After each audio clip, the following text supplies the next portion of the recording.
Hi Trevor, good session today. Hope you found it helpful. Just going to run through a couple of things that we discussed in the session. We've got the two swings here now. One is of your long game on the right hand side. One is of the short game now on the left hand, or the pitching or the chipping. Now, when you were doing some of your pitch shots, what you tended to do was put the ball a long way back in the stance. How the ball actually moves back is the width of stance you've got here on this fuller shot is a little bit wider. By bringing this right foot in a little bit towards your left as you've done, it kind of gives the impression that ball position has moved back. We don't really want to be putting the ball too far back in our stance. It just creates too many other issues there in terms of angle of attack, and will also create the kind of fault that you had in your swing. Now, if you look at the long game swing on the right here, okay, taking the golf club back, there's a little bit of a sway now to your right side, and everything now sort of hangs back on this right side. So there's not much shift of weight. The head staying down awfully long.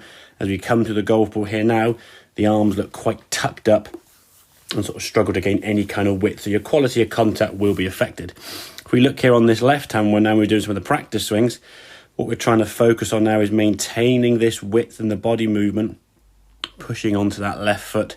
As you can see, the left foot staying on the ground the whole time because the weight now is going down through that foot. If we look at your left foot here on the full swing, you can see as you start coming into him, but that left heel now is lifting. Now, this is obviously going to cause you to rise up and get taller, which then again means that club is going to get higher, which will lead itself to thin shots or top shots, which then leads, unfortunately, to the phrase that people get told, keep their head down.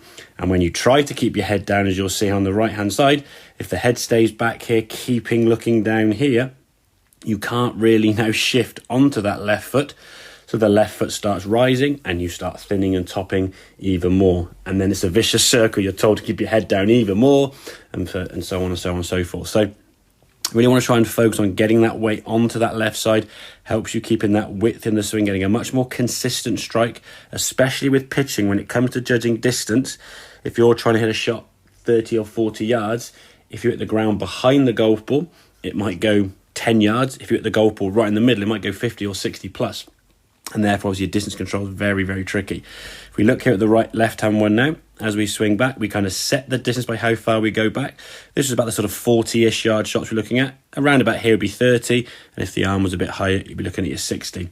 But from there now, we can see sort of shifting onto that left foot. The left foot now at impact is staying on the ground a little bit more. Lovely strike there, and look at the width now as the body turns through onto that left side. We're not tucked up with the arms, trying to lift it in the air. We're just creating good angles into the golf ball by moving the body better, mainly by changing kind of a little tweak at setup with ball position and just changing the mindset of keeping your head down longer than you need to. So keep that body moving onto that left side, shortly improve your contact, hopefully improve that distance control for that pitching. So hope that all makes sense. Any questions, give me a shout and I'll see you soon.